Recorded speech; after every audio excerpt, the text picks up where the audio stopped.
sebuah nimba uronyo akan disampaikan oleh Tengku Shibran Al-Malaysi. Beliau merupakan santri Dayah Mudi Mesra Samalanga. Kepada Tengku Shibran Al-Malaysi, waktu dan tempat disilakan.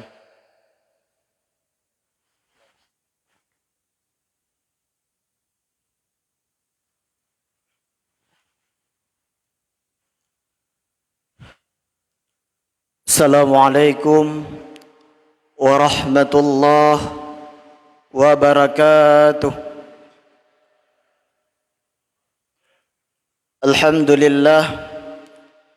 Alhamdulillahi rabbil alamin. Wassalatu wassalamu ala asyrafil anbiya'i wal mursalin wa ala alihi wa sahbihi ajma'in. Amma ba'du. Hadirin yang dirahmati oleh Allah,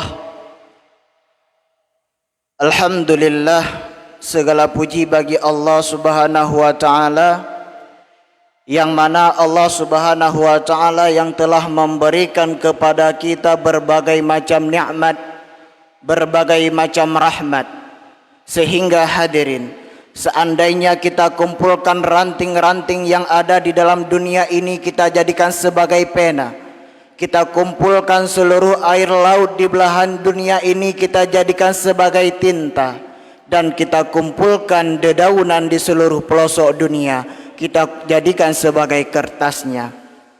Maka itu semua hadirin belum cukup untuk menulis rahmat, nikmat yang telah Allah berikan kepada kita. Dan selawat dan salam kepada baginda Rasulullah sallallahu alaihi wasallam, yang mana Rasulullah merupakan seorang pemuda yang begitu cinta kepada umatnya, seorang pemuda yang tidak pernah memikirkan bagaimana keadaannya, seorang pemuda yang tidak pernah memikirkan bagaimana kehidupan ke depannya. Beliau tidak pernah memikirkan anaknya, beliau tidak pernah memikirkan istrinya, beliau juga tidak pernah memikirkan hartanya.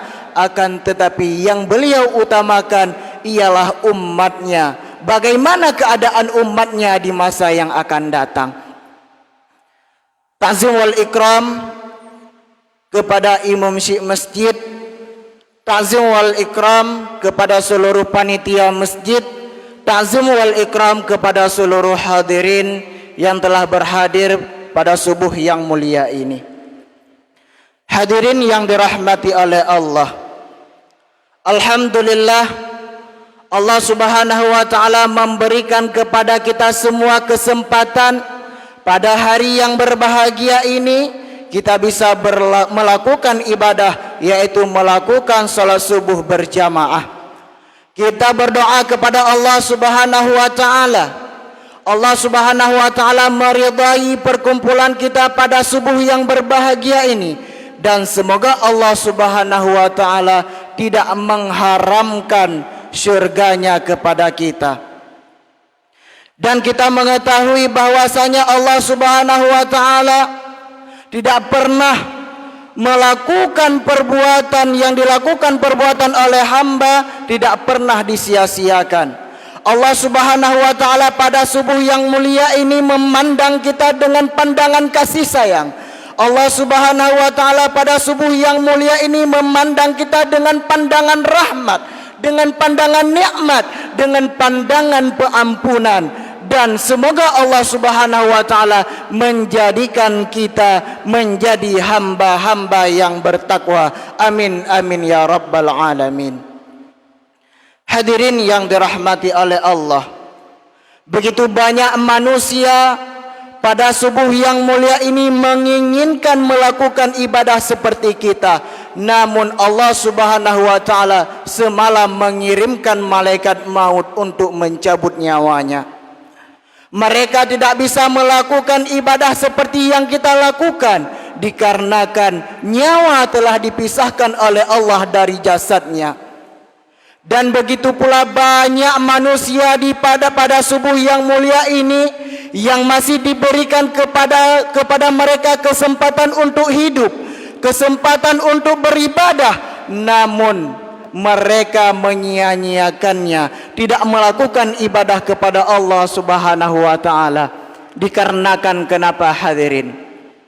Dikarenakan Allah Subhanahu wa taala telah mencabut nikmat iman, telah mencabut nikmat Islam dalam kehidupannya, maka mereka meninggalkan ibadah kepada Allah Subhanahu wa taala tanpa memikirkan bagaimana keadaannya.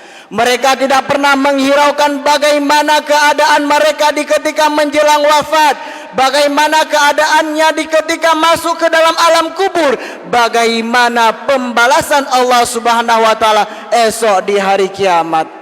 Mereka tidak pernah memikirkannya hadirin. Dikarenakan kenapa?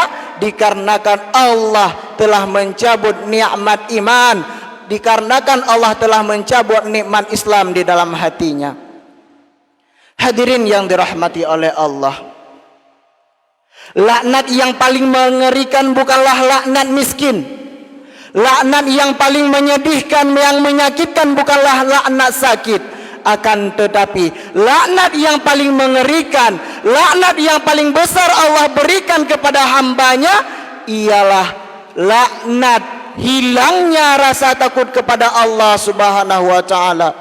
Di ketika Allah mencabut nikmat rasa takut kepada Allah, maka itu merupakan laknat yang paling besar Allah berikan kepada kita.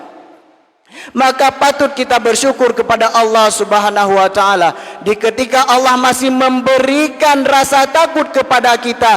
Dikarenakan kenapa hadirin? Dikarenakan itu merupakan benih-benih iman dan benih Islam, yang mana benih ini akan tumbuh berkembang seandainya kita siram, seandainya kita pupuk dengan cara melakukan pengajian, mendengar tausiah, mendengar ceramah-ceramah Islami tentang agama. Dan benih ini akan bisa kita panen suatu hari nanti, yaitu dengan cara mengamalkannya, yaitu dengan cara melakukan ibadah kepada Allah Subhanahu wa taala. Hadirin yang dirahmati oleh Allah, Al-Imam Al-Hafidh di dalam kitabnya pernah mengatakan, seandainya seseorang memikirkan yang namanya kematian, maka Allah akan memberikan kemuliaan kepadanya berupa 3 kemuliaan.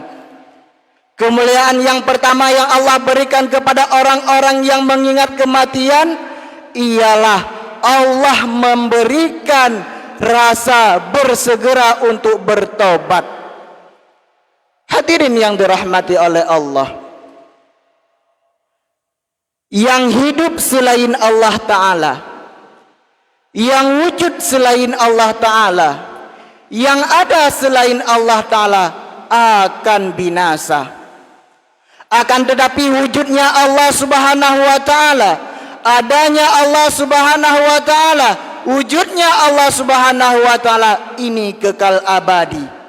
Maka kita merupakan hamba-hamba yang lemah, kita merupakan hamba-hamba yang berdosa, kita merupakan hamba-hamba yang bermaksiat kepada Allah.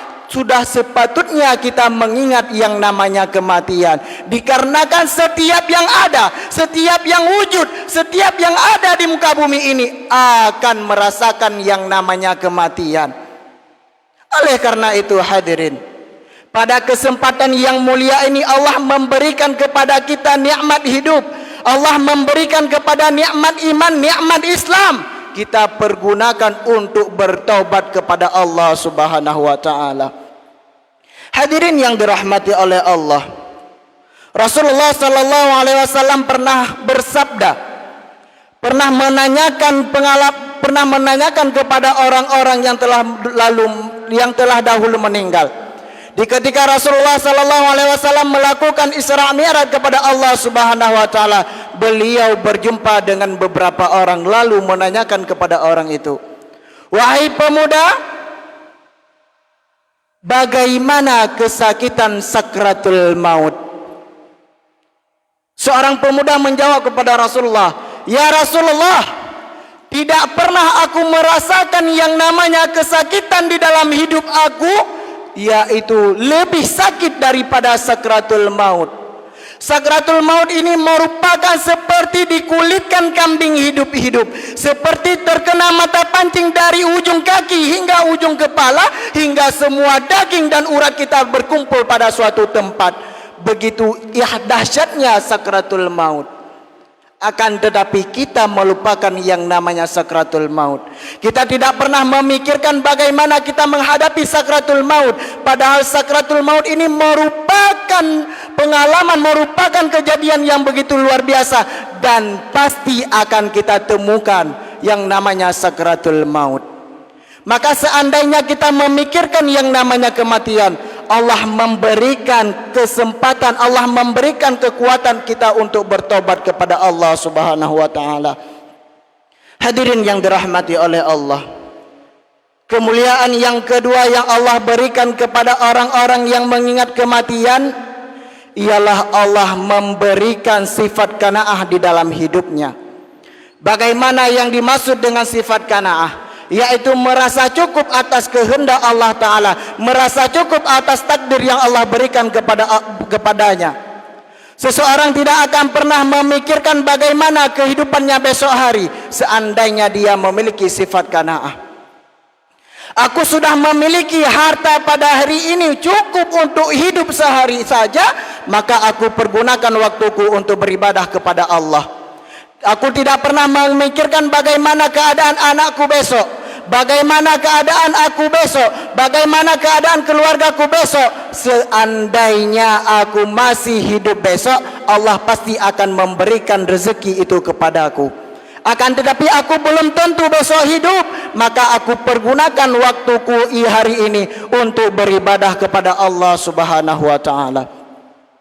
Hadirin yang dirahmati oleh Allah, adapun kemuliaan yang ketiga yang Allah berikan kepada seseorang yang mengingat kematian ialah rasa rindu untuk beribadah kepada Allah Subhanahu wa taala. Ini merupakan suatu kemuliaan yang begitu luar biasa, dikarenakan tidak semua orang memiliki rasa rindu untuk beribadah.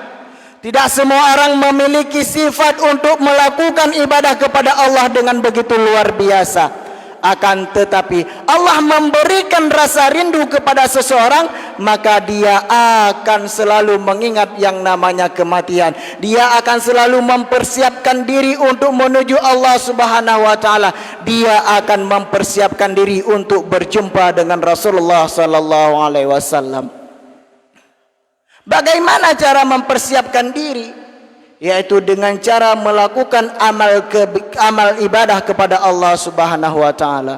Namun tidak sedikitnya seseorang pada zaman ini mengatakan aku cinta kepada Allah. Dia mengatakan aku rindu kepada Rasulullah. Dia mengaku rindu, mengaku kangen, mengaku ingin berjumpa dengan Rasulullah, tapi tidak pernah membuktikannya. Dia mengatakan cinta kepada Rasulullah, tidak pernah berselawat. Dia mengaku rindu kepada Rasulullah, tidak pernah berselawat. Dia ingin berjumpa dengan Rasulullah, ingin meminta syafaat daripada Rasulullah, tapi tidak pernah berselawat. Itu bukan namanya cinta, itu bukan namanya rindu, itu bukan namanya ingin berjumpa. Hadirin, seandainya kita memang betul-betul cinta kepada Rasulullah, perbanyakkan ibadah kepada Allah dan perbanyakkan selawat kepada baginda Rasulullah sallallahu alaihi wasallam. Hadirin yang dirahmati oleh Allah, alhamdulillah Allah Subhanahu wa taala telah memberikan kepada kita semua sehat, telah memberikan kepada kita semua kehidupan pada hari ini.